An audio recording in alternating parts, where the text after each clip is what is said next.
திரை மரணங்கள் ஏற்கக்கூடியதல்ல. எங்கள் கட்சியின் சார்பில் நாங்கள் அதிகாரப்பூர்வமாக அறிக்கை விட்டிருக்கிறோம். நீதி விசாரணைக்கு உத்தரவிட வேண்டும். பாதிக்கப்பட்டவர்கள் யாராக இருந்தாலும் அவர்களுக்கு நீதி வழங்க வேண்டும். குற்ற நடவடிக்கைகளில் யார் ஈடுபட்டாலும் அவர்கள் சட்டத்தின் முன் நிறுத்தப்பட வேண்டும், தண்டிக்கப்பட வேண்டும் என்பது எங்கள் நிலை. லாக்அப் மரணங்கள் கூடாது. அதைத்தான் தமிழக முதல்வர், கடந்த முதல்வரும் இன்றைய முதல்வரும் கூட குற்றம் சாட்டப்பட்டவர்கள் அல்லது குற்றவாளிகள் சட்டபூர்வமாக அணுக வேண்டும் அன்றி சட்டத்துக்கு புறம்பான முறையில் அவர்களிடம் அணுகுமுறை கூடாது என்பதுதான் சட்டத்தின் முறையும் அதுதான். நாங்களும் அதே வலியுறுத்தும். இந்த மழைக்காலம் துவங்க இருப்பதால் காரைக்குடியில் தூய்மை பணியாளர்களின் எண்ணிக்கையை அதிகப்படுத்த வேண்டும். இந்த கோரிக்கையும் நாங்கள் தொடர்ந்து வலியுறுத்தி வருகிறோம். மழைக்காலங்களில் கால்வாய்களை கொஞ்சம் தூர்வார வேண்டும் என்று அது அடைப்பு ஏற்பட்டு பல்வேறு சிரமங்களை உருவாக்கும். இந்த கோரிக்கைகளை அரசுக்கு நாங்கள் முன்மொழிகிறோம். அதே போன்று பட்டாளாத மக்கள் நீண்ட காலமாக போராடி வருகிறார்கள். அரசுக்கு பல முறை நாங்கள் எடுத்து சொல்லியிருக்கிறோம்.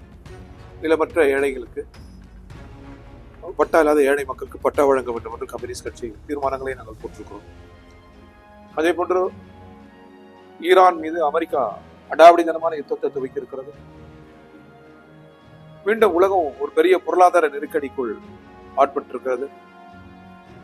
உலகத்தின் நியதிகள், உலக நாடுகளின் வேண்டுகோள்கள் யாவற்றையும் மீறி வளைகுடாவை மட்டுமல்ல உலகையே பதட்டத்துக்குள்ளாக்குகிறார் அமெரிக்க அதிபர்.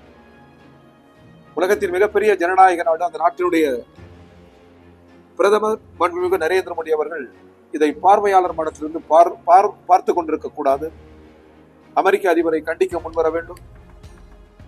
வளைகுடா பகுதியில் நம்முடைய சகோதரர்கள், தமிழ் சகோதரர்கள், சொந்த சகோதரர்கள், அதே போன்று மலையாள மொழி பேசுகிற சகோதரர்கள் லட்சக்கணக்கில் வேலை பார்க்கிறார்.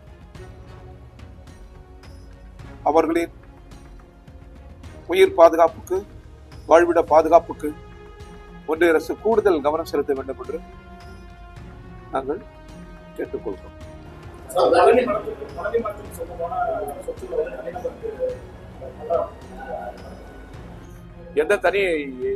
எந்த சொத்தையும் தனிநபர் அபகரித்து விடக்கூடாது.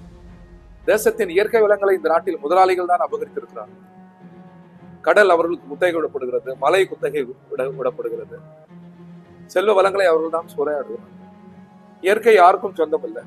மார்க்ஸ் சொன்னது போல் இது அடுத்தடுத்த தலைமுறைக்கான வாழ்கிற நாமே இன்றைய உலகில் இயற்கையை சூறையாட முடியாது. இது அடுத்த தலைமுறைக்கு, இதை பாதுகாத்து அடுத்த தலைமுறைக்கு, இதை பாதுகாத்து அடுத்த தலைமுறைக்கு நாம் தர வேண்டும். எனவே பெரும் சூறையாடலை இயற்கை மீது நடத்துவதே உலக நாடு கடந்த முதலாளிகளும் உள்ளூரில் இருக்கிற பெரும் முதலாளிகளும்.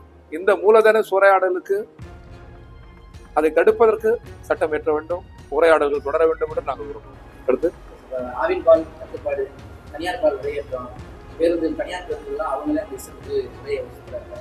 இது இந்த தொடர்ச்சியாக தமிழக அரசு இது சம்பந்தமாக எந்த ஒரு கல்விக்கு இருக்கிறாங்க. நிச்சயமா சார், தனியார் துறை என்பது நல்லதல்ல, அது தீங்கு. எந்த துறையில் என்பது இருக்கிறது. இப்போ என்எல்சி அதன் பங்குகளை தனியாருக்கு ஏன் இருக்கணும்? லாபம் தருவது.